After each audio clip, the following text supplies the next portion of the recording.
हरिः जन्माद्यस्य यतोऽन्वयादितरतश्चार्थेष्वभिज्ञस्वराट् तेने ब्रह्महृदाय आदिकवये मुह्यन्ति यं सूरयः तेजो वारिमृदां यथा विनिमयो यत्र त्रिसर्गो मृषा धाम्ना स्वेन सदा निरस्तकुहकं सत्यं परं धीमहि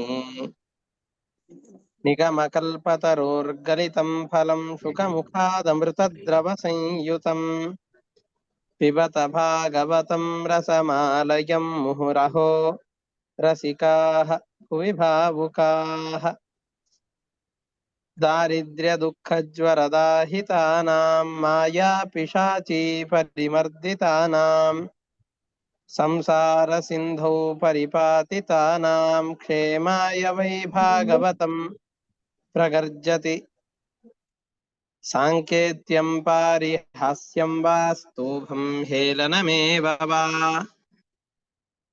वैकुण्ठनामग्रहणम् अशेषाघहरं विदुः ಶ್ರೀ ಗುರುಭ್ಯೋ ನಮಃ ಹರಿ ಓಂ.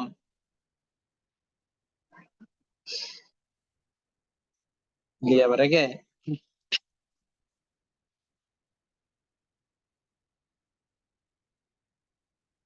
ನಾವು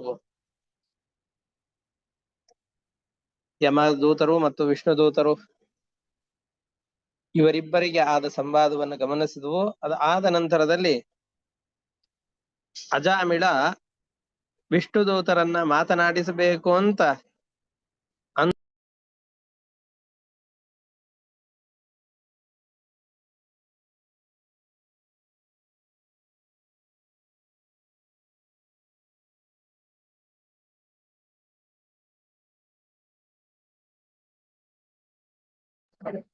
ವಿಷ್ಣುದೂತರ ಬಳಿಯಲ್ಲಿ ಮಾತನಾಡಬೇಕು ಅಂತ ಅಂದುಕೊಂಡು ಅವರ ಸಮೀಪಕ್ಕೆ ತೆರಳಿದಾಗ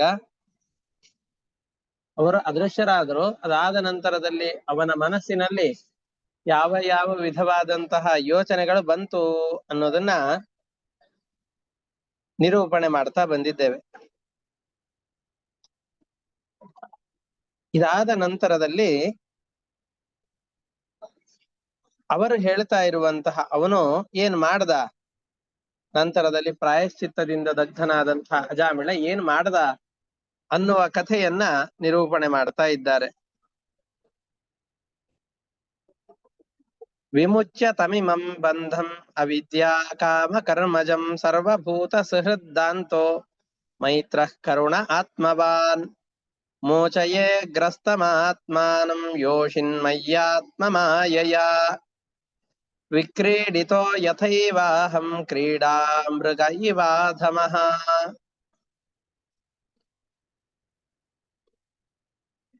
ಈ ಬಂಧನದಿಂದ ನಾನು ಬಿಡಿಸ್ಕೊಳ್ಬೇಕು ಅಂತಂದ್ರೆ ಎಲ್ಲ ಪ್ರಾಣಿಗಳಿಗೂ ಕೂಡ ಹಿತಕರನಾಗಿರಬೇಕು, ಇಂದ್ರಿಯಗಳ ಮೇಲೆ ನಿಯಂತ್ರಣವನ್ನ ಸಾಧಿಸಿಕೊಳ್ಳಬೇಕು.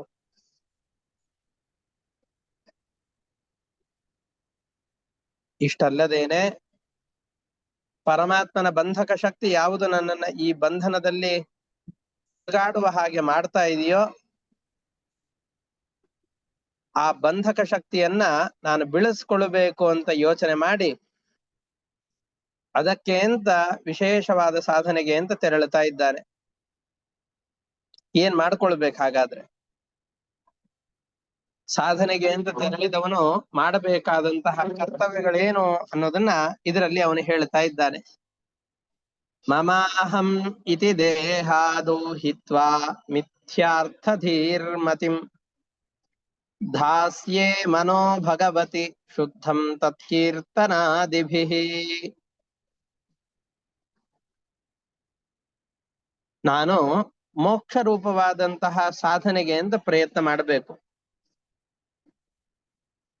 ಎಲ್ಲಿಯವರೆಗೆ ಈ ದೇಹವೇ ನಾನು ಅನ್ನುವಂತಹ ಪ್ರಜ್ಞೆ ಇರುತ್ತೋ, ಈ ದೇಹವೇ ನಾನು ಅನ್ನುವ ಪ್ರಜ್ಞೆ ಇರುವವರೆಗೂ ನಾವು ಸಾಧನೆಯ ಮಾರ್ಗದಲ್ಲಿ ತೆರಳಲಿಕ್ಕೆ ಕಷ್ಟ. ಯಾಕೆ ಅಂತಂದ್ರೆ ಏನಾದ್ರೂ ಉಪವಾಸ ಮಾಡ್ಬೇಕು, ವ್ರತಗಳನ್ನು ಮಾಡ್ಬೇಕು, ಅನುಷ್ಠಾನ ಮಾಡ್ಬೇಕು, ತೀರ್ಥಕ್ಷೇತ್ರಗಳಿಗೆ ಪ್ರವಾಸ ಮಾಡ್ಬೇಕು ಅಂತಾದ್ರೆ ಅಯ್ಯೋ ದೇಹಕ್ಕೆ ಬಹಳ ಆಯಾಸ ಆಗತ್ತಪ್ಪ, ಅಲ್ಲಿ ಇಲ್ಲಿ ಎಲ್ಲ ಓಡಾಡ್ಲಿಕ್ಕೆ ಆಗೋದಿಲ್ಲ, ಉಪವಾಸಗಳನ್ನು ಮಾಡ್ಲಿಕ್ಕೆ ಆಗೋದಿಲ್ಲ, ವ್ರತಾನುಷ್ಠಾನಗಳನ್ನು ಮಾಡ್ಲಿಕ್ಕೆ ಆಗೋದಿಲ್ಲ ಅಂತಂದುಕೊಂಡು ದೇಹಕ್ಕೆ ಯಾವ್ದು ಅನುಕೂಲವಾಗುತ್ತೋ ಅದರಲ್ಲಿ ಮಾತ್ರ ನಾವು ಪ್ರವೃತ್ತಿಯನ್ನು ಮಾಡ್ತೇವೆ. ಈ ದೇಹವೇ ನಾನು ಅನ್ನುವಂತಹ ಬುದ್ಧಿ ಇದ್ರೆ ಈ ದೇಹಕ್ಕೆ ಯಾವುದರಿಂದ ಹಿತವಾಗುತ್ತೋ ಆ ದೇಹಕ್ಕೆ ಹಿತವಾಗುವ ಕರ್ಮಗಳನ್ನ ಮಾಡ್ತೇವೆ. ದೇಹಕ್ಕೆ ಯಾವುದರಿಂದ ಅಹಿತ ಉಂಟಾಗುತ್ತೋ ಆ ಕರ್ಮಗಳನ್ನು ನಾವು ತ್ಯಾಗ ಮಾಡ್ತೇವೆ. ಯಾವುದು ದೇಹಕ್ಕೆ ಹಿತವೋ ಅದು ಆತ್ಮನಿಗೆ ಅಹಿತ. ನಾವು ಹಾಗೆ ಕೆಲವೊಂದಿಷ್ಟು ಮಾತುಗಳನ್ನು ಹೇಳ್ತೇವೆ. ನಾಲಿಗೆ ಕೆಲವೊಂದಿಷ್ಟು ಬಹಳ ರುಚಿ ಕೊಡತ್ತೆ, ನಾಲಿಗೆಗೆ ಯಾವುದು ರುಚಿಯೋ ದೇಹಕ್ಕೆ ಅದು ಅರುಚಿ. ಸಿಹಿ ಪದಾರ್ಥಗಳು ನಾಲಿಗೆಗೆ ಬಹಳ ರುಚಿಯನ್ನು ಕೊಡುತ್ತೆ, ಆದ್ರೆ ದೇಹಕ್ಕೆ ಬಹಳ ಅರುಚಿ. ಅದು ದೇಹಕ್ಕೆ ತಡೆದುಕೊಳ್ಳಿಕ್ಕೆ ಆಗೋದಿಲ್ಲ. 4 ಎಕ್ಸ್ಟ್ರಾ ಮಾತ್ರೆಗಳನ್ನು ತಗೊಳ್ಬೇಕಾಗತ್ತೆ, ಶುಗರಿನದ್ದು. ಅಜೀರ್ಣವಾಗತ್ತೆ, ನಮಗದನ್ನ ಸರಿ ತಡ್ಕೊಳಿಕ್ ಆಗೋದಿಲ್ಲ ಅನ್ನೋ ಕಾರಣಕ್ಕೋಸ್ಕರ ಮಾತ್ರೆಗಳನ್ನು ತೆಗೆದುಕೊಳ್ಬೇಕಾಗತ್ತೆ.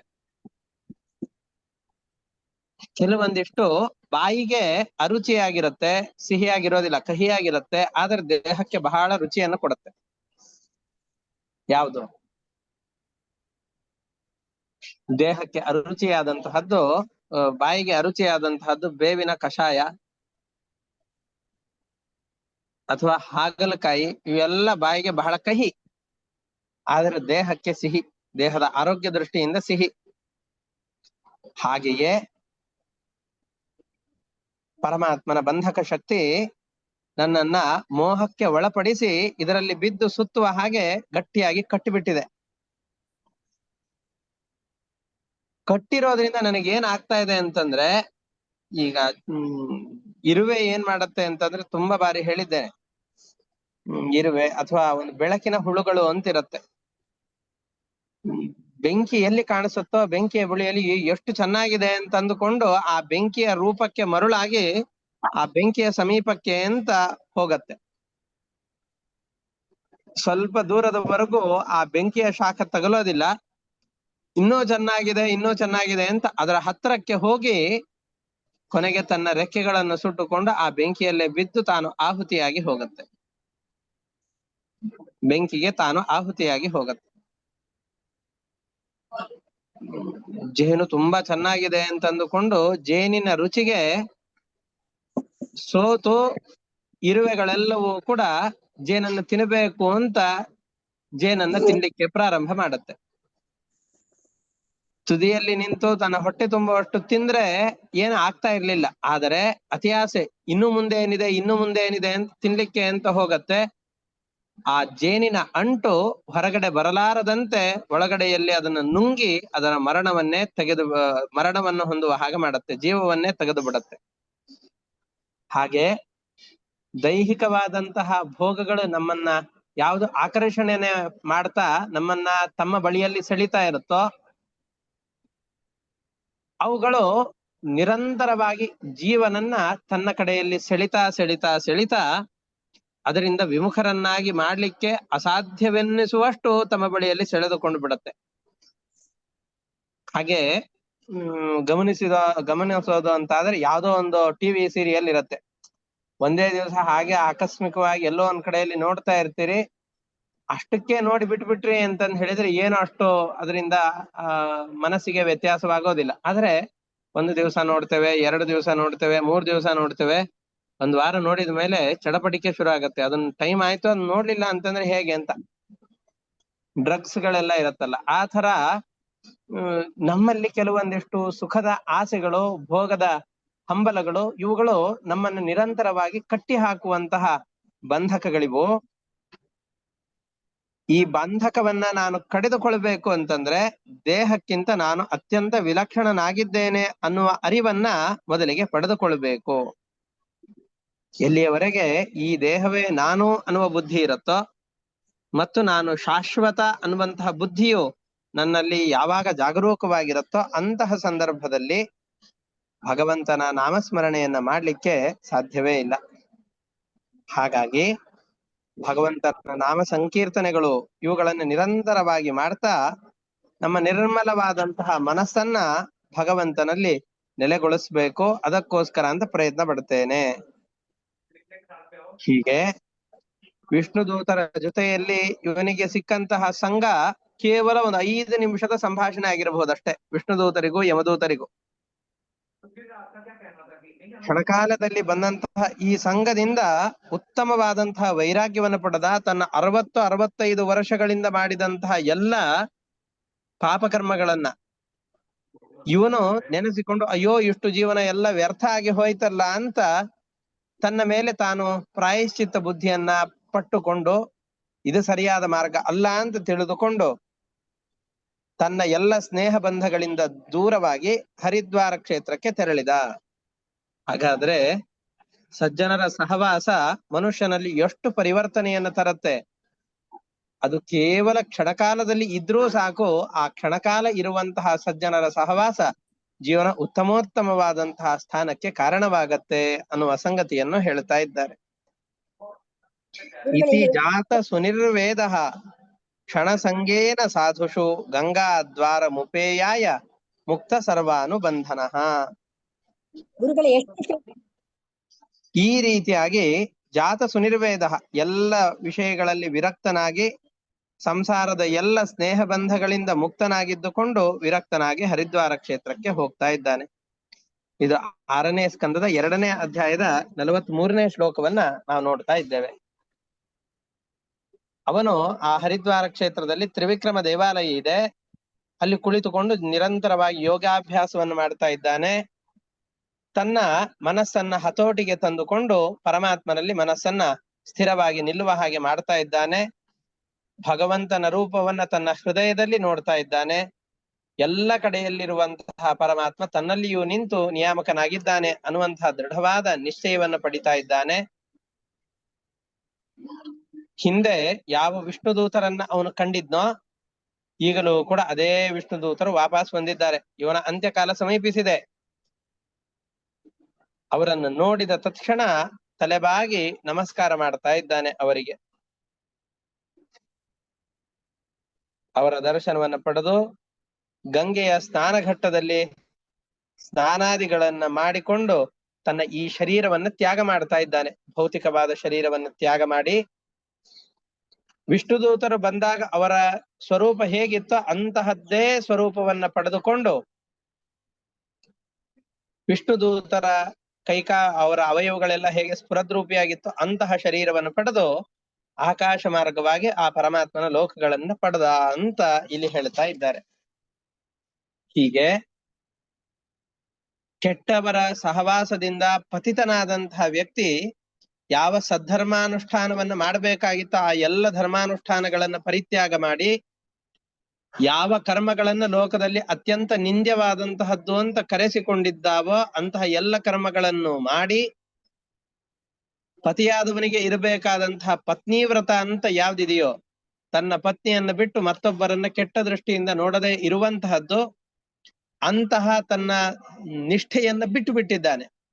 ಹಾಳು ಮಾಡಿಕೊಂಡು ಇಡೀ ಜೀವನದಲ್ಲಿ ದೊಡ್ಡ ಘೋರವಾದ ಅನರ್ಥಗಳನ್ನ ಮಾಡಿದವನು ಕೂಡ ಕೊನೆಯ ಸಂದರ್ಭದಲ್ಲಿ ಭಕ್ತಿಯಿಂದ ಭಗವಂತನ ನಾಮದ ಉಚ್ಚಾರಣೆಯನ್ನ ಮಾಡಿರುವುದ ಕಾರಣದಿಂದಾಗಿ ಮುಕ್ತನಾಗಿ ಬಿಟ್ಟ. ಇದಕ್ಕೇನರ್ಥ ಅಂತ ಹಿಂದೆ ಹೇಳಿದ್ದೇವೆ. ಹಾಗಾದ್ರೆ ಇಡೀ ಜನ್ಮದಲ್ಲಿ ಕೆಟ್ಟ ಕೆಲಸ ಮಾಡ್ಕೊಂಡು ಕೊನೆಗೆ ಒಂದ್ಸಾರ್ತಿ ನಾರಾಯಣ ನಾರಾಯಣ ಅಂತ ಕರೆದ್ರೆ ಸಾಕು ಅಂತ ಅನ್ನೋದಕ್ಕೆ ಹಿಂದಿನ ಪಾಠಗಳಲ್ಲಿ ನಾವು ಗಮನಿಸಿದ್ದೇವೆ. ಅವನು ಭಕ್ತಿಯಿಂದ ಕರೆದ ಅಲ್ಲ. ಹಾಗಾದ್ರೆ ನಾವು ಭಕ್ತಿಯಿಂದಲೇ ಕರೀತೇವೆ. ಆ ಭಕ್ತಿ ಒಂದು ಜನ್ಮದಲ್ಲಿ ಬರುವಂತಹದ್ದಲ್ಲ. ಜನ್ಮಾಂತರಗಳಲ್ಲಿ ಸತ್ಕರ್ಮವನ್ನ ಮಾಡಿದಂತಹ ಆ ವ್ಯಕ್ತಿ ಯಾವುದೋ ಒಂದು ಪ್ರಾರಬ್ಧ ಕರ್ಮದ ವಶದಿಂದಾಗಿ ಹಿಂದಿನ ಜನ್ಮಗಳಲ್ಲಿ ಮಾಡಿದ ಪಾಪದ ಪರಿಹಾರಕ್ಕೋಸ್ಕರವಾಗಿ ಅಂತ ಈ ಶರೀರವನ್ನು ಪಡೆದಿದ್ದಾನೆ. ಈ ಶರೀರದಲ್ಲಿ ಇಷ್ಟೆಲ್ಲ ಅನರ್ಥಗಳನ್ನ ಅನುಭವಿಸಿದ್ದಾನೆ. ಈ ಅನರ್ಥಗಳಿಗೆ ಪ್ರಾಯಶ್ಚಿತ್ತ ರೂಪವಾಗಿ ಈ ರೀತಿಯಾಗಿ ಎಷ್ಟೆಲ್ಲ ಕೆಟ್ಟ ಕೆಲಸಗಳನ್ನ ಮಾಡಿದ ಅವನು ಕೊನೆಗೆ ಪೂರ್ವ ಜನ್ಮದ ಪುಣ್ಯದ ಬಲದಿಂದಾಗಿ ಈ ಜನ್ಮದಲ್ಲಿ ಕೊನೆಗೆ ಭಕ್ತಿಯಿಂದ ಭಗವಂತನ ನಾಮಸ್ಮರಣೆಯ ಜ್ಞಾನ ಅವನಿಗೆ ಬಂತು. ತನ್ನ ಮಗನನ್ನೇ ಕರಿಬೇಕಾದ್ರೆ ನಾರಾಯಣ ಅಂತ ಮಗನನ್ನ ಕರಿಬೇಕಾದ್ರೆ ಈ ಹೆಸರು ನಿಜವಾಗಿ ಆ ಭಗವಂತನದ್ದು, ಅವನು ಗುಣಪರಿಪೂರ್ಣ ಅನ್ನುವ ಚಿಂತನೆಯಿಂದ ಕರೆದ ಕಾರಣದಿಂದಾಗಿ ಅವನಲ್ಲಿರುವಂತಹ ಎಲ್ಲ ದೋಷಗಳು ಕೂಡ ಪರಿಹಾರವಾಗ್ತಾ ಇದೆ.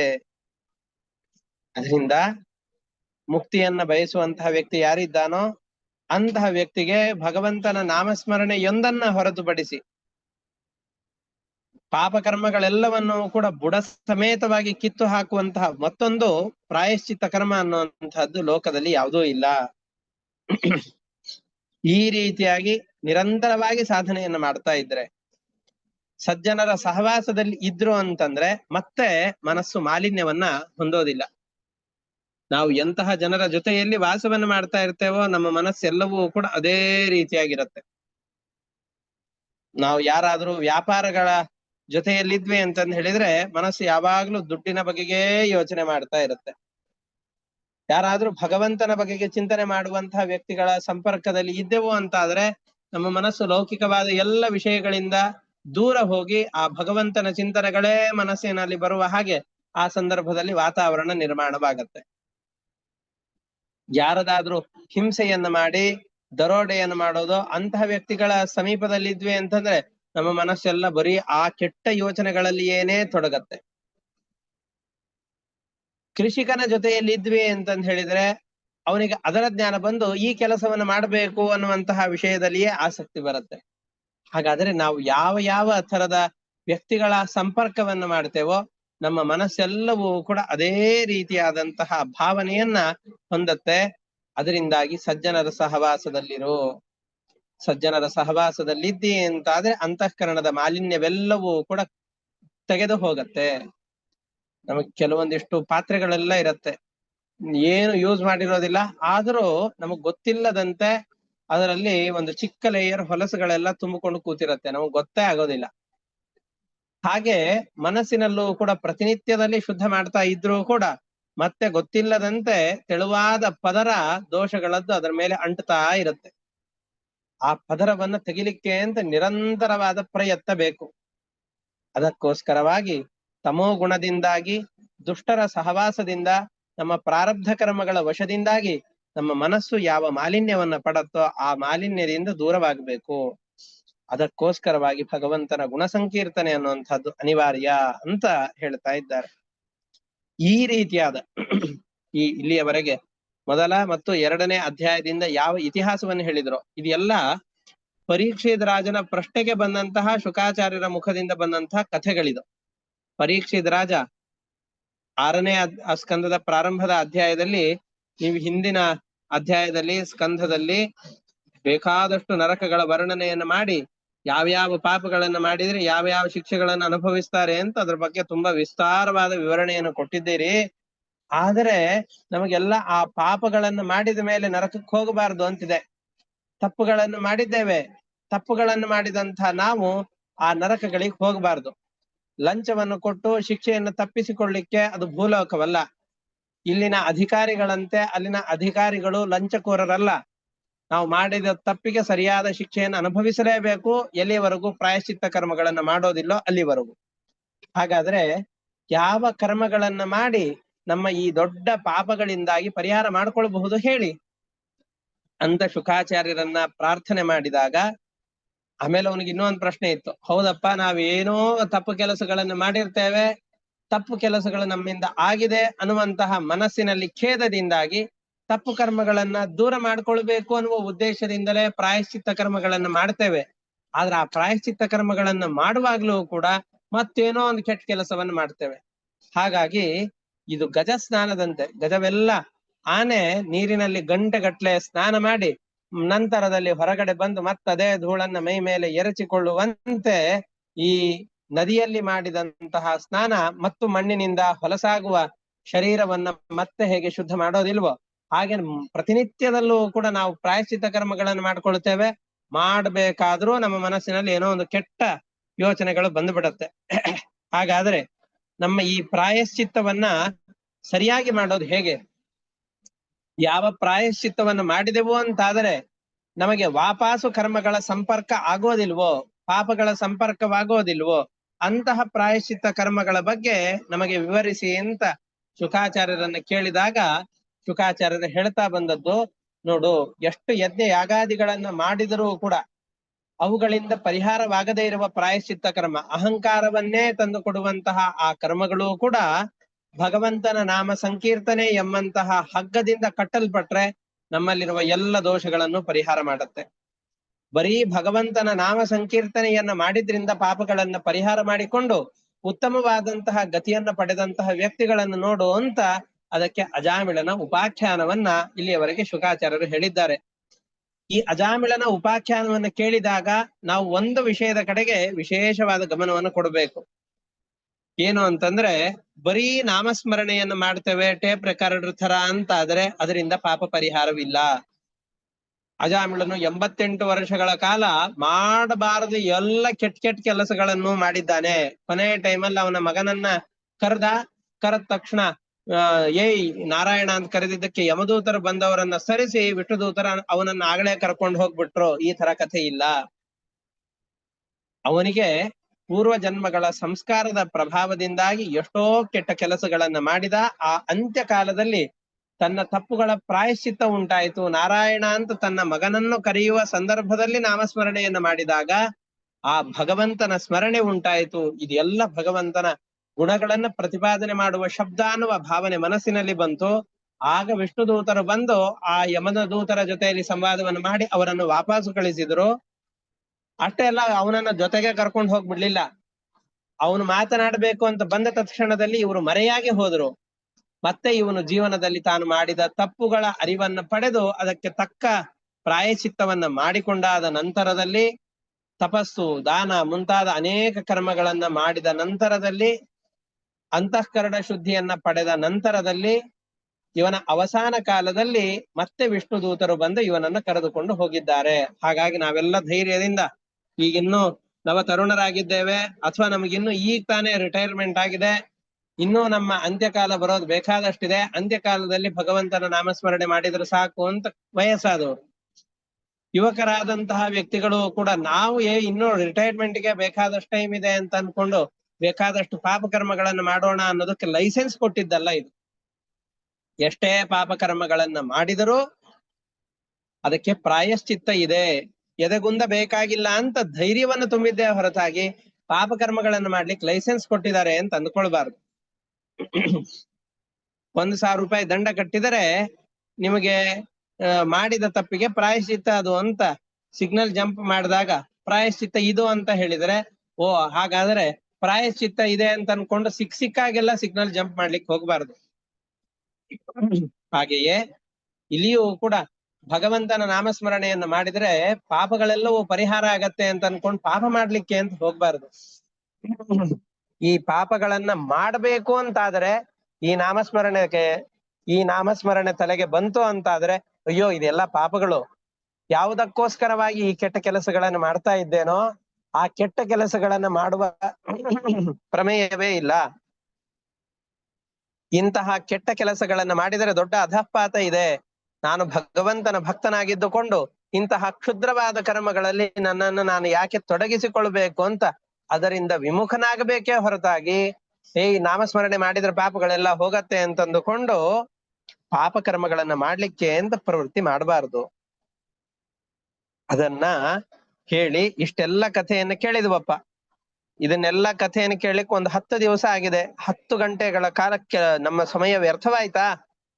ಈ ಕಥೆಯನ್ನ ಕೇಳಿದ್ರಿಂದ ನಮಗೇನು ಪ್ರಯೋಜನ ಅಂತ ಪ್ರಶ್ನೆ ಬಂದ್ರೆ, ಆ ಪ್ರಯೋಜನವನ್ನು ಹೇಳಬೇಕಾಗಿಲ್ಲ. ಈ ಕಥೆಯನ್ನ ಕೇಳುವುದೇ ಪ್ರಯೋಜನ. ನಾವ್ ಎಷ್ಟೋ ಸಂದರ್ಭದಲ್ಲಿ ದೇವಸ್ಥಾನಕ್ಕೆ ಹೋಗ್ತೇವೆ, ತಿರುಪತಿ ದರ್ಶನ ಆಯ್ತು, ಮಂತ್ರಾಲಯಕ್ಕೆ ಹೋದ್ವಿ, ರಾಘವೇಂದ್ರ ಸ್ವಾಮಿಗಳ ದರ್ಶನ ಆಯ್ತು, ಉಡುಪಿಗೆ ಹೋದ್ವಿ, ಕೃಷ್ಣನ ದರ್ಶನ ಆಯ್ತು, ಗಂಗಾ ಸ್ನಾನಕ್ಕೆ ಹೋಗಿದ್ದೇವೆ, ಗಂಗಾ ನದಿಯ ಸ್ನಾನವಾಯಿತು.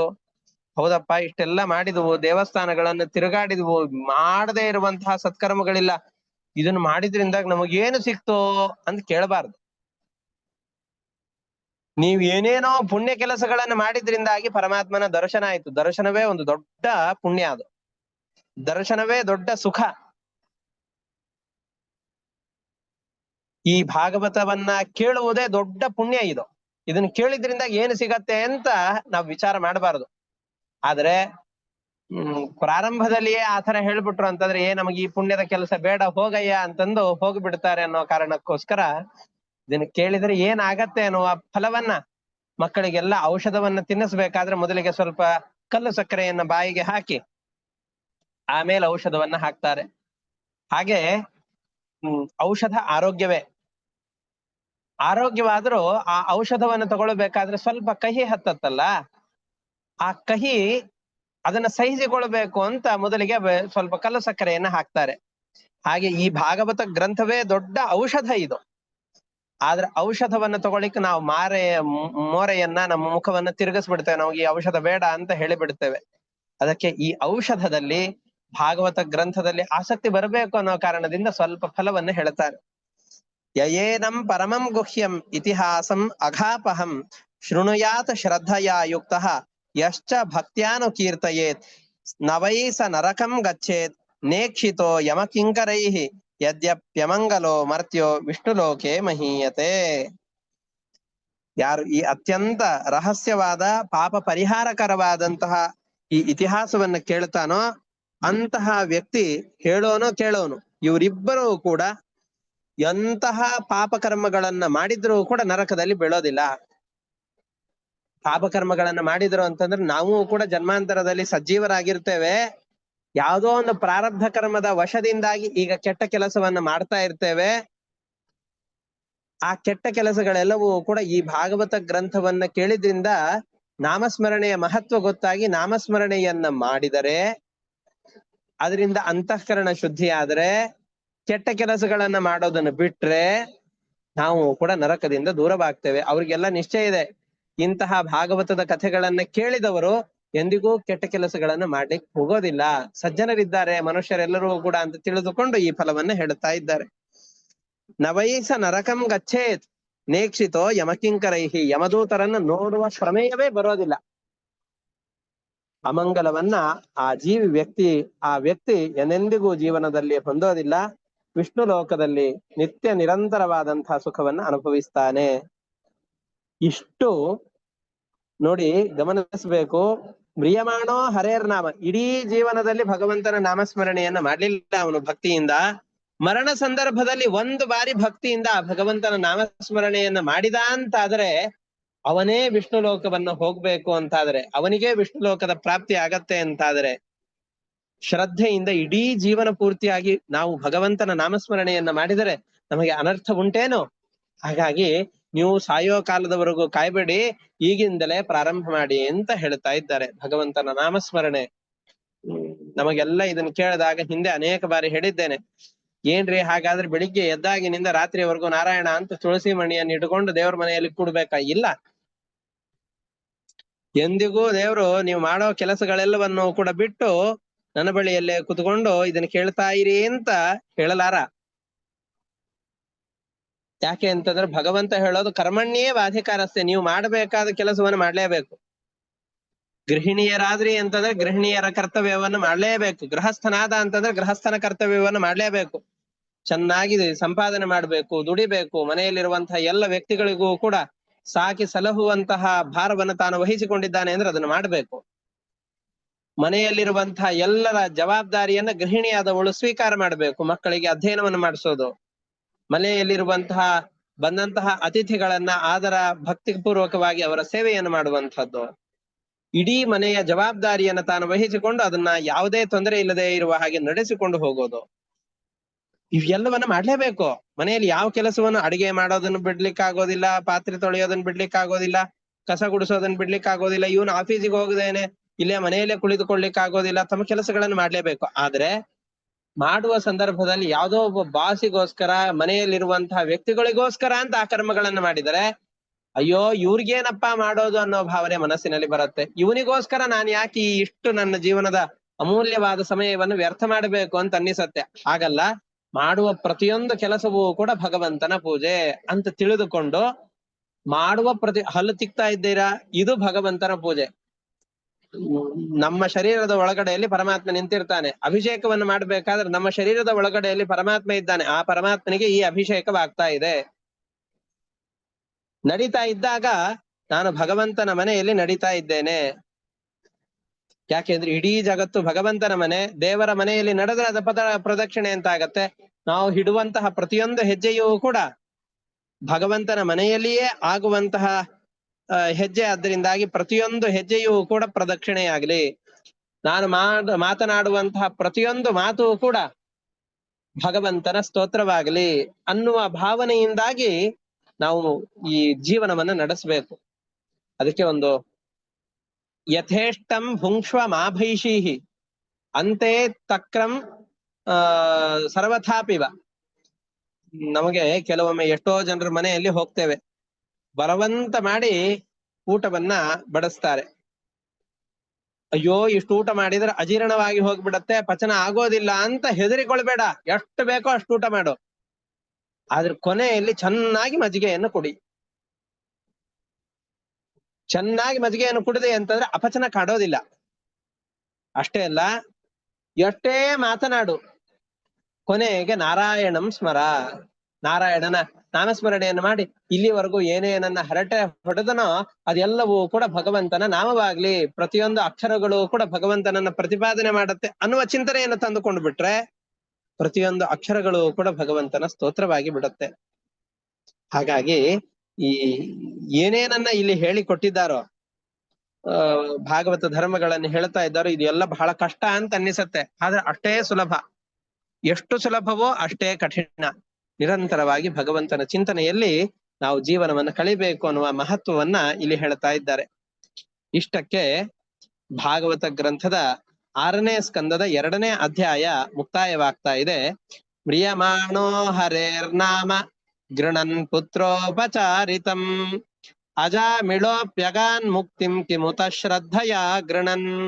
ಮ್ರಿಯಮಾಣ, ಮರಣ ಸಂದರ್ಭದಲ್ಲಿದ್ದಂತಹ ವ್ಯಕ್ತಿ, ಪುತ್ರೋಪಚಾರಿತಂ, ಮಗನನ್ನ ಕರೆಯುವ ಉದ್ದೇಶದಿಂದ ನಾರಾಯಣ ಅಂತ ಹೆಸರನ್ನ ಕರೆದು ಭಗವಂತನ ಸ್ಮರಣೆ ಬಂದು ಭಕ್ತಿಯಿಂದ ನಾರಾಯಣ ಅನ್ನೋ ಶಬ್ದವನ್ನು ಉಚ್ಚಾರಣೆ ಮಾಡಿದಾಗಲೇ ಅವನಿಗಿಷ್ಟೆಲ್ಲ ಆಗಬೇಕು ಅಂತಾದಾಗ ಅಜಾಮಿಳೋಪ್ಯಗಾನ್ ಮುಕ್ತಿಂ ಕಿಮುತ ಶ್ರದ್ಧಯ ಗೃಣನ್, ಇಡೀ ಜೀವನ ಪೂರ್ತಿಯಾಗಿ ಶ್ರದ್ಧೆಯಿಂದ ಭಗವಂತನ ಸ್ತೋತ್ರವನ್ನ ಮಾಡಿದಂಥ ವ್ಯಕ್ತಿ ಭಗವಂತನ ಲೋಕವನ್ನ ಪಡೆಯಲಾರನೇನು, ಯಮನ ದೂತರಿಂದ ದೂರ ಹೋಗಲಾರನೇನು, ವಿಷ್ಣು ದೂತರು ಬಂದು ಅವನನ್ನ ಕರೆದುಕೊಂಡು ಹೋಗಲಾರನೇನು, ನಿಶ್ಚಯವಾಗಿ ಅವನು ಉತ್ತಮವಾದಂತಹ ಲೋಕಗಳನ್ನ ಪಡಿತಾನೆ ಅಂತ ಇದರಲ್ಲಿ ಹೇಳ್ತಾ ಇದ್ದಾರೆ. ಇಷ್ಟಕ್ಕೆ 2ನೇ ಅಧ್ಯಾಯ ಮುಗೀತು. ಇದು ಆದ್ಮೇಲೆ ನಾ ಮಧ್ಯದಲ್ಲಿ ನಿನ್ನೆ ಪಾಠದಲ್ಲಿ ಹೇಳಿದ್ದೆ, ವಿಷ್ಣುದೂತರು ನೋಡು, ಇವನು ನರಕಕ್ಕೆ ಎಳೆದುಕೊಂಡು ಹೋಗ್ಲಿಕ್ಕೆ ಯೋಗ್ಯನಾದಂತಹ ವ್ಯಕ್ತಿ ಅಲ್ಲ, ಬೇಕಾದ್ರೆ ನಿಮ್ಮ ಬಾಸ್ ಯಾರಿದ್ದಾನೋ, ನಿಮ್ಮ ಅಧಿನಾಯಕನಾದಂತಹ ಯಮ ಇದ್ದಾನೋ ಅವನ ಬಳಿಯಲ್ಲೇ ಹೋಗಿ ಕೇಳು, ಧರ್ಮಾಧರ್ಮಗಳ ವಿವೇಚನೆ ಅವನಿಗೆ ಚೆನ್ನಾಗಿದೆ, ಅವನೇ ಹೇಳ್ತಾನೆ ಯಾವುದು ಧರ್ಮ ಯಾವುದು ಅಧರ್ಮ ಅಂತ. ಯಮಧರ್ಮನಿಗೆ ಗೊತ್ತಿದೆ, ಇವನು ಅಮಾಯಕರಾದವನು, ಇವನು ಅಜಾಮಿಳ, ಇವನನ್ನ ಯಮಲೋಕಕ್ಕೆ ಕರೆದುಕೊಂಡು ಹೋಗಬಾರದು ಅಂತ ಅವನಿಗೆ ಗೊತ್ತಿದೆ, ಅವನೇ ನಿಮಗೆ ತಿಳಿ ಹೇಳ್ತಾನೆ ಅಂತ ಹೇಳಿ ಆ ವಿಷ್ಣುದೂತರೆಲ್ಲರನ್ನು ಕೂಡ ಕಳುಹಿಸಿದ್ದಾರೆ. ಇವರು ವಿಷ್ಣುದೂತರು ಯಮದೂತರನ್ನ ಕಳಿಸಿದ್ದಾರೆ. ಆ ನಂತರದಲ್ಲಿ ಏನಾಯ್ತು ಅನ್ನೋ ವಿಷಯಗಳನ್ನ ಇಲ್ಲಿ ಹೇಳ್ತಾ ಇದ್ದಾರೆ. ಪ್ರಶ್ನೋತ್ತರ ರೂಪವಾಗಿ ಅದನ್ನು ಹೇಳ್ತಾ ಇದ್ದಾರೆ. ನಿಶಮ್ಯ ದೇವ ಸ್ವಭಟೋಪವರ್ಣಿತಂ ಪ್ರತ್ಯಾಹ ಕಿಂ ತಾನಥ ಧರ್ಮರಾಜ ಏವಂ ಹತಾಜ್ಞೋ ವಿಹತಾನ್ಮುರಾರೇಃ ನೈದೇಶಿಕೈರ್ಯಸ್ಯ ವಶೇ ಜನೋಯಂ. ಪರೀಕ್ಷಿತ ರಾಜನಿಗೆ ಯಾವ ಕಥೆಯನ್ನು ಮರೆತು ಬಿಡುವಂತಹ ನಮ್ಮಂತಹ ಮರೆಗುಳಿ ಕಾಯಿಲೆ ಇಲ್ಲ ಅವನಿಗೆ. ತನ್ನ ಭಟರು ಅಜಾಮಿಳ ವೃತ್ತಾಂತವನ್ನ ಕೇಳಿ ವಾಪಸ್ಸು ಯಮಧರ್ಮನ ಬಳಿಯಲ್ಲಿ ಹೇಳಿದರು, ಆ ಎಲ್ಲ ಸಂಗತಿಯನ್ನ ಹೇಳಿದರು ಅಂತ ನೀವು ಹೇಳಿದ್ರಿ. ಯಮಧರ್ಮ ವಾಪಸ್ ಅದಕ್ಕೇನು ಉತ್ತರ ಕೊಟ್ಟ? ಯಾಕೆ ಅಂತಂದ್ರೆ, ಯಾವ ಪರಮಾತ್ಮನ ವಶದಲ್ಲಿ ಎಲ್ಲ ಜೀವರಿದ್ದಾರೋ ಅಂತಹ ವಿಷ್ಣುದೂತರು ಬಂದು ಯಮದೂತರನ್ನ ತಡೆದಿದ್ರು. ಯಮ ಕಳಿಸಿದ್ದ ಅವರನ್ನ, ಇವನನ್ನ ಸೆಳೆದುಕೊಂಡು ಬಾ ಅಂತ. ಯಾಕೆ ಅಂತಂದ್ರೆ ಇವನ್ ಟೈಮ್ ಆಗ್ಲಿಕ್ಕೆ ಇನ್ನೂ 5-10 ನಿಮಿಷ ಇತ್ತು. ಅವ್ರು ಯಮಲೋಕದಿಂದ ಇಲ್ಲಿ ಬರಬೇಕು, ಬರೋ ಟೈಮಲ್ಲಿ ಅವನು ನಾರಾಯಣ ಅನ್ನೋ ಹೆಸರನ್ನು ಕರೆದು ಬಿಟ್ಟಿದ್ದಾನೆ. ಈ ನಾರಾಯಣ ಅಂತ ಕರೆಯೋ ಟೈಮಲ್ಲಿ ಯಮ ಕಳಿಸಿದ್ದಲ್ಲ, ಮುಂಚೆನೆ ಕಳಿಸ್ಬಿಟ್ಟಿದ್ದ. ಹಾಗಾಗಿ ಇವ್ರು ಬಂದು ಸೆಳೆಬೇಕಾದ್ರೆ ವಿಷ್ಣುದೂತರು ಬಂದ್ರು, ತತ್ಕ್ಷಣದಲ್ಲಿ ತಡೆದ್ರು, ಕಳಿಸಿದ್ರು. ಆದ್ರೆ ಯಮನ ಆದೇಶ ಅಂತ ಹಾಗೆ ಇತ್ತಲ್ಲ, ಇವರನ್ನ ಸೆಳೆದುಕೊಂಡು ಬನ್ನಿ ಅಂತ. ಆ ಆದೇಶ ಪೂರ್ತಿ ಆಗ್ಲಿಲ್ಲ. ಹಾಗಾಗಿ ಯಮನ ಆದೇಶಕ್ಕೆ ಭಂಗವಾಗಿದೆ. ಹಾಗಾಗಿ ನಮಗೆ ಒಂದ್ ಸಂದೇಹ ಬರ್ತಾ ಇದೆ. ಯಾಕೆ ಅಂತಂದ್ರೆ ನಾವು ಎಷ್ಟೋ ಸಂದರ್ಭದಲ್ಲಿ ಬ್ಯಾಂಕ್ ಅಕೌಂಟಿಗೆ ಯಾರ ಅಕೌಂಟಿಗೆ ಅಂತ ದುಡ್ಡನ್ನು ಹಾಕಿರ್ತೇವೋ, ಕೆಲವೊಮ್ಮೆ ಬ್ಯಾಂಕ್ ಅಲ್ಲಿ ಗ್ಲಿಚ್ಗಳಾಗಿ ಏನೋ ಒಂದು ತಾಂತ್ರಿಕ ದೋಷಗಳು ಉಂಟಾಗಿ ಒಬ್ಬರ ಅಕೌಂಟ್ ಇಂದ ಯಾರ್ದೋ ಅಕೌಂಟಿಗೆ ದುಡ್ಡು ಹೋಗ್ಬಿಟ್ಟು ಆ ವ್ಯಕ್ತಿಗಳು ಯಥೇಷ್ಟವಾಗಿ ಆ ಸಂಪತ್ತನ್ನೆಲ್ಲ ಭೋಗಿಸಿ ಪೂರ್ತಿ ಅದನ್ನ ನಾಶ ಮಾಡಿಬಿಟ್ರು. ಈ ಸುದ್ದಿಗಳೆಲ್ಲವನ್ನ ಕೇಳ್ತಾ ಇರ್ತೇವೆ ನಾವು. ಯಾರ್ದೋ ಅಕೌಂಟಿನ ದುಡ್ಡು ಯಾರ್ದೋ ಅಕೌಂಟಿಗೆ ಹೋಗ್ಬಿಡ್ತು ಅಂತ. ಆದ್ರೆ ಯಮದೇವರ ಸಭೆಯಲ್ಲಿ ಅವರ ಆಡಳಿತದಲ್ಲಿ ಈ ತರ ಇಲ್ಲ. ಯಾರ್ದು ಟೈಮ್ ಮುಗಿದಿರತ್ತೋ ಅವರನ್ನೇ ಎಳೆದುಕೊಂಡು ಹೋಗ್ತಾರೆ. ಯಾರ್ದು ಸಂದರ್ಭ ಇನ್ನು ಪೂರ್ತಿ ಮುಗಿದಿಲ್ಲವೋ, ಮರಣ ಕಾಲ ಬಂದಿಲ್ವೋ, ಅವ್ರು ಏನಾದ್ರೂ ಇಲ್ಲೇ ದುಃಖವನ್ನು ಅನುಭವಿಸ್ಬೇಕು. ಎಷ್ಟೇ ದುಃಖವಾಗ್ಲಿ ಇಲ್ಲೇ ಅನುಭವಿಸ್ಕೊಂಡು ಹೋಗ್ಬೇಕು, ಬೇರೆ ಕಡೆಯಲ್ಲಿ ಹೋಗ್ಲಿಕ್ಕೆ ಅವಕಾಶವೇ ಇಲ್ಲ. ಅವನು ಇವ್ರನ್ನ ಕರ್ಕೊಂಡ್ ಬರ್ಬೇಕು ಅಂದ್ರೆ ಕರ್ಕೊಂಡ್ ಬರ್ಬೇಕು ಅಷ್ಟೇ. ಅವನ್ ಟೈಮ್ ಆಯ್ತು ಅಂತಂದ್ರೆ ಕ್ಷಣಕಾಲದಲ್ಲೂ ಕೂಡ ಭೂಲೋಕದಲ್ಲಿ ಇರ್ಲಿಕ್ಕಿಲ್ಲ. ನಾವೆಲ್ಲ ಅನ್ಕೊಂಡಿರ್ತೇವೆ, ಗೂಟ ಪಡ್ಕೊಂಡು ಇಲ್ಲೇ ಕೂತಿರ್ತೇವೆ, ದೊಡ್ಡದಾದ ಮನೆಯನ್ನು ಕಟ್ಸಿದ್ದೇನೆ, ಈ ಮನೆಯಿಂದ ಹೊರಗಡೆ ಹಾಕ್ಲಿಕ್ಕೆ ಯಾರಿಗೂ ಸಾಧ್ಯ ಇಲ್ಲ, ನನ್ನ ಸ್ವಂತ ಮನೆ. ಬಾಡಿಗೆ ಮನೆಯಲ್ಲಿದ್ರೆ ಆ ಮನೆ ಓನರ್ ಬಂದ್ಬಿಟ್ಟು ಈ ಮನೆಯಿಂದ ನಮ್ಮನ್ನು ಹೊರಗಡೆ ಹೋಗಿ ಇನ್ 3 ತಿಂಗಳು ಅಷ್ಟೇ ನಿಮ್ಗೆ ಡೆಡ್ ಲೈನ್ ಅಂತ ಹೇಳಬಹುದು. ಯಾವ್ದಾದ್ರು ಆಫೀಸ್ ನಲ್ಲಿ ಕೆಲಸ ಮಾಡ್ತಾ ಇದ್ವಿ ಅಂತಂದ್ರೆ ಆ ಆಫೀಸಿನ ಓನರ್ ಬಂದ್ಬಿಟ್ಟು ಇಲ್ಲಪ್ಪ ನಿನ್ ಕೆಲಸದಿಂದ ಇವತ್ತು ತೆಗೆದು ಹಾಕ್ತಾ ಇದ್ದೇನೆ, ನಾಳೆಯಿಂದ ನಿನ್ನ ಜವಾಬ್ದಾರಿ ನಿನ್ನದು ಅಂತ ಕಳಿಸ್ಬಿಡಬಹುದು. ಆದ್ರೆ ನಾನೇ ಆಫೀಸಿನ ಓನರ್ ಆಗಿದ್ರೆ, ಈ ಮನೆಯ ಅಧಿಪತಿ ನಾನೇ ಆಗಿದ್ರೆ ನನ್ನನ್ನು ಕಳಿಸುವವನು ಯಾರಿದ್ದಾನೆ ಅಂತ ನಾವೆಲ್ಲ ಅಹಂಕಾರದಿಂದ ಮೆರಿತಾ ಇರ್ತೇವೆ. ಆದ್ರೆ ಈ ಮನೆಯೂ ನಮ್ದಲ್ಲಲ್ಲ, ಈ ಭೂಮಿಯೂ ನಮ್ದಲ್ಲಲ್ಲ. ಈ ಭೂಮಿಗೆ ಈ ಶರೀರವನ್ನ ಕೊಟ್ಟು ಈ ಶರೀರದಲ್ಲಿ ಈ ಜೀವನನ್ನ ಹಾಕಿ ಕಳಿಸಿದಾಗ ಇವರು ತಂದೆ ತಾಯಿಗಳು ಅಂತಾದ್ರು, ಇವರು ಬಂಧು ಬಾಂಧವರು ಅಂತ ಕರೆಸಿಕೊಂಡ್ರು, ಈ ಮನೆ ನನ್ನದು ಅಂತ ಆಯ್ತು. ಈ ಶರೀರದಿಂದ ಯಾವಾಗ ಬಿಟ್ಟು ತೆರಳುತ್ತೇವೋ ಆವಾಗ ಈ ಮನೆಗೂ ನನಗೂ ಸಂಬಂಧವೇ ಇಲ್ಲ.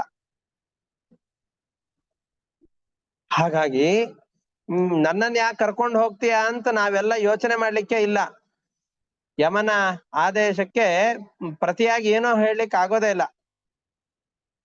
ಯಾರು ಬಂದ್ರು ಅಂತಂದ್ ಹೇಳಿದ್ರೆ ಪ್ರತ್ಯುತ್ತರವನ್ನ ಕೊಡಿಲಿಕ್ಕೆ ಆಗೋದಿಲ್ವೋ ಅವನೇ ಯಮ. ನಿಯಮನಾದ್ ಯಮಃ, ನಮ್ಮೆಲ್ಲರನ್ನ ಕಂಟ್ರೋಲ್ ಅಲ್ಲಿ ಇಟ್ಕೊಂಡಿರ್ತಾನೆ, ತನ್ನ ಹತೋಟಿಯಲ್ಲಿ ಇಟ್ಕೊಂಡಿರ್ತಾನೆ. ಅಂತಹ ಯಮನ ಆದೇಶಕ್ಕೆ ಭಂಗ ಬಂದಿದೆ ಅಂತಾದ್ರೆ ಇದನ್ನ ಹೆಂಗ್ ನಂಬೋದ್? ನನ್ನ ಎಲ್ಲೂ ಕೇಳೇ ಇಲ್ಲಲ್ಲ.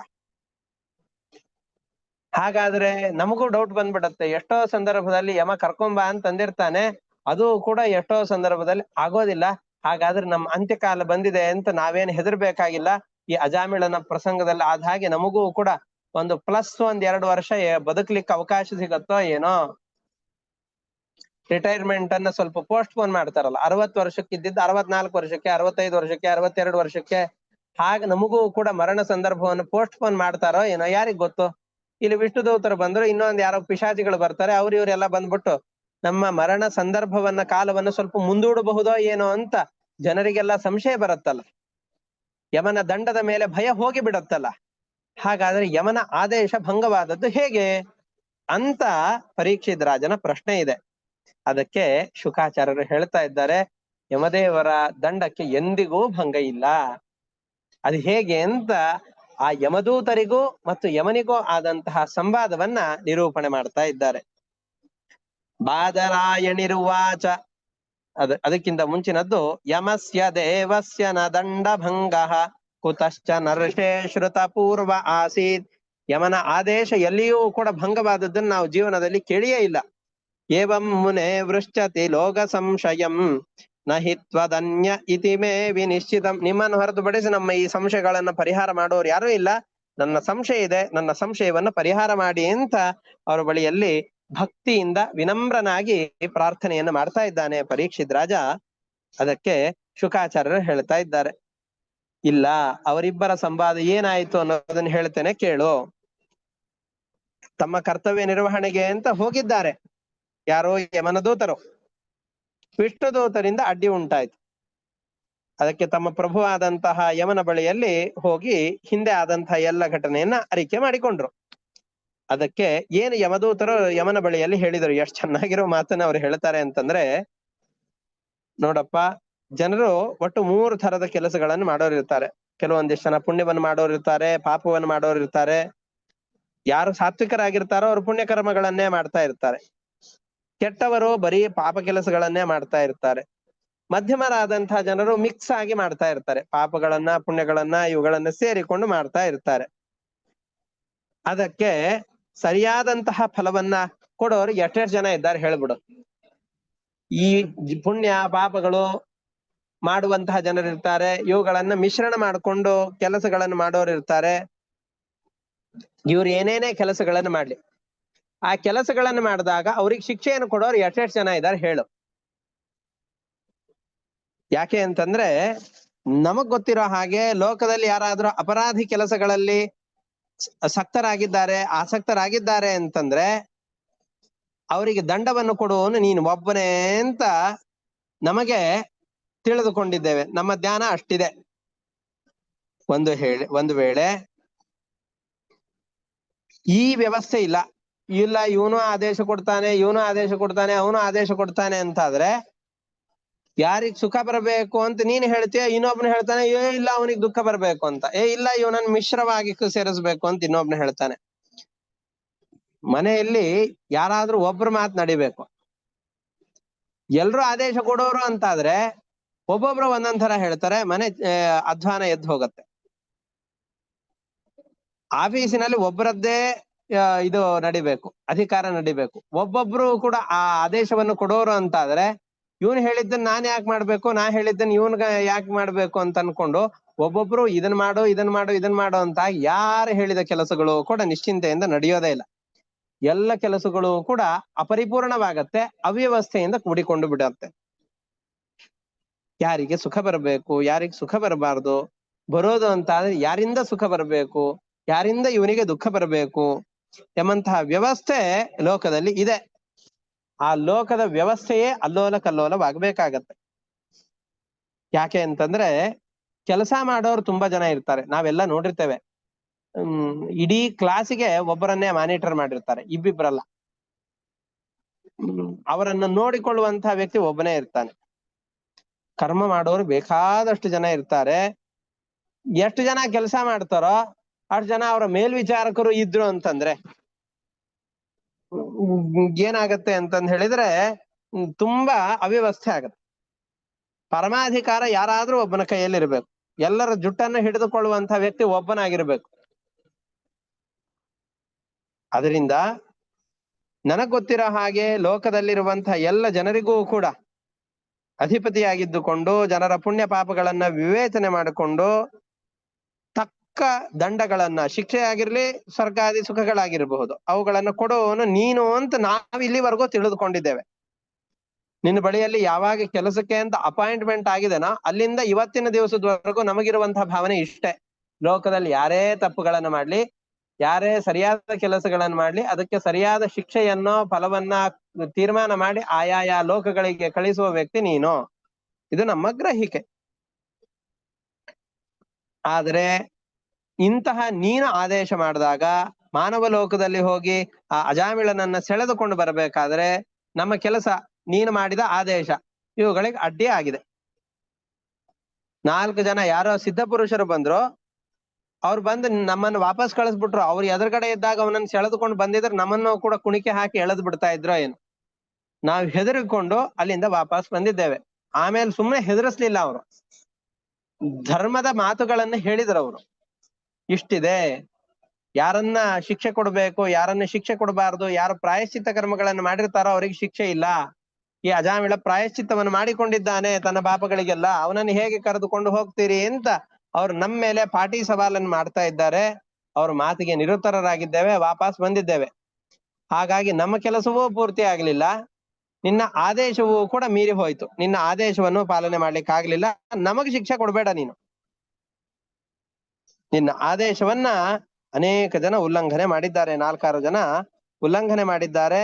ಆ ಪಾಪಿಯನ್ನ ನರಕಕ್ಕೆ ಅಂತ ಕರೆದುಕೊಂಡು ಬರಬೇಕಾದ್ರೆ ಬಲಾತ್ಕಾರವಾಗಿ ನಾವು ಹಾಕಿದ ಪಾಶಗಳೆಲ್ಲವನ್ನು ಕೂಡ ಕಿತ್ತು ಅವನನ್ನು ಬಿಡುಗಡೆ ಮಾಡಿಬಿಟ್ಟಿದ್ದಾರೆ.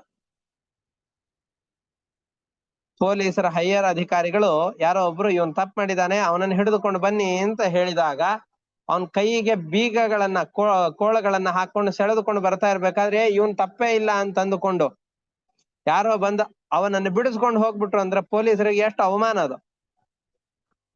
ಹಾಗೆ ಇವನನ್ನು ಬಿಡಿಸ್ಕೊಂಡು ಹೋಗಿದ್ದಾರೆ, ನಮಗ ಅವಮಾನವಾಗಿದೆ, ನಿನ್ನ ಆದೇಶ ಮೀರಿ ಹೋಗಿದೆ, ಏನ್ ಮಾಡ್ಬೇಕು ನಾವು?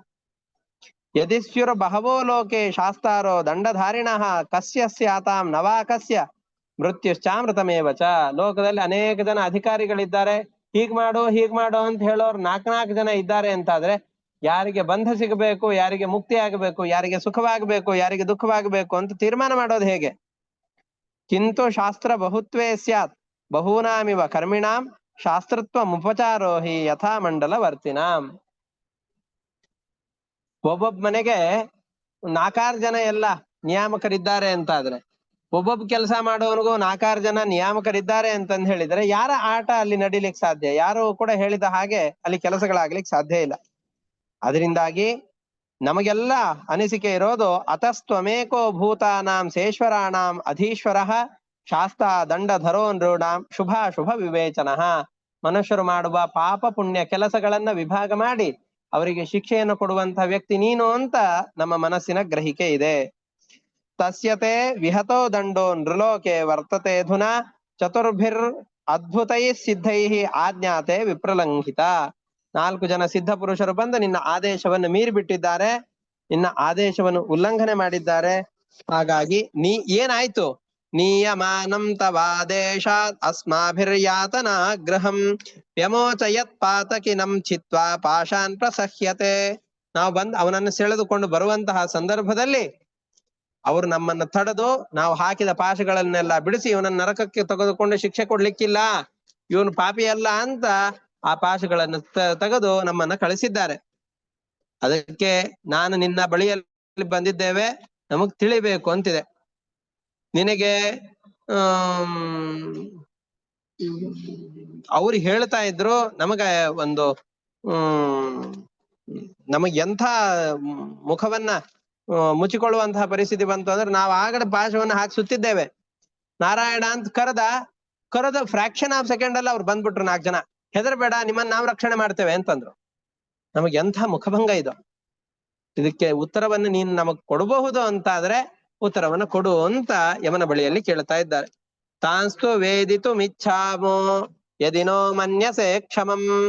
ನಾವು ಈ ಪ್ರಶ್ನೆಗಳಿಗೆ ಉತ್ತರವನ್ನು ತಿಳಿಯಲಿಕ್ಕೆ ಯೋಗ್ಯರಾಗಿದ್ದೇವೆ ಅಂತ ನಿನಗೆ ಅನಿಸಿದರೆ ನಿನ್ನಿಂದ ಆ ಪ್ರಶ್ನೆಗೆ ಉತ್ತರವನ್ನು ತಿಳಿಲಿಕ್ಕೆ ಅಂತ ಕೇಳ್ತಾ ಇದ್ದೇವೆ. ಅವ್ರು ಹೇಳಿದ್ರು, ನಾರಾಯಣೇತ್ಯಭಿಹಿತೆ ಮಾ ಭೈರಿತಿ ಆಯಯುರ್ಧೃತಂ ಮಾ ಭೈರಿಹಿ ಇತ್ಯಾಯಯುರ್ಧೃತಂ. ನೀ ಹೆದರ್ಬೇಡ ಅಂತಂದುಕೊಂಡು ತತ್ಕ್ಷಣದಲ್ಲಿಯೇ ಅವ್ರು ಬಂದ್ಬಿಟ್ಟಿದ್ದಾರೆ, ಇದಕ್ಕೆ ಉತ್ತರವನ್ನು ಹೇಳು ಅಂತ ಕೇಳ್ತಾ ಇದ್ದಾರೆ. ಈ ರೀತಿಯಾಗಿ ಯಮನನ್ನು ಕುರಿತು ಯಮದೂತರು ಕೇಳಿದಾಗ ಯಮದೇವ ಬಹಳ ಸಂತೋಷವಾಗಿ ಇವರ ಅದು ಹೇಗಿದೆ ಅಂತಂದ್ರೆ, ಮಕ್ಕಳೆಲ್ಲ ತಂದೆ ತಾಯಿಗಳಿಗೆ ಬಂದು ಚಾಡಿಯನ್ನ ಹೇಳಿ ನಾವೇನ್ ಮಾಡ್ಬೇಕು, ನೀವು ಹೇಳಿದ ಕೆಲಸವನ್ನ ಮಾಡ್ತಾ ಇದ್ವಿ, ಅದು ಯಾರೋ ಬಂದ್ಬಿಟ್ಟು ತಡೆದಿದ್ದಾರೆ, ಏನ್ ಮಾಡ್ಬೇಕು ಅಂತ ತಂದೆ ತಾಯಿಗಳ ಬಳಿಯಲ್ಲಿ ಬಂದು ಕೇಳಿದಾಗ ತಂದೆ ತಾಯಿಗಳು ನಕ್ಕು ಅವರ ಪ್ರಶ್ನೆಗಳಿಗೆ ಉತ್ತರಿಸುವಂತೆ ಯಮದೇವರು ಕೂಡ ಇವರ ಪ್ರಶ್ನೆಗಳಿಗೆ ನಕ್ಕು ಭಗವಂತನನ್ನು ನಮಸ್ಕಾರ ಮಾಡಿ ಇವರ ಪ್ರಶ್ನೆಗಳಿಗೆ, ಇವರ ಸಂದೇಹಗಳಿಗೆ ಉತ್ತರವನ್ನು ಕೊಡ್ತಾ ಇದ್ದಾರೆ.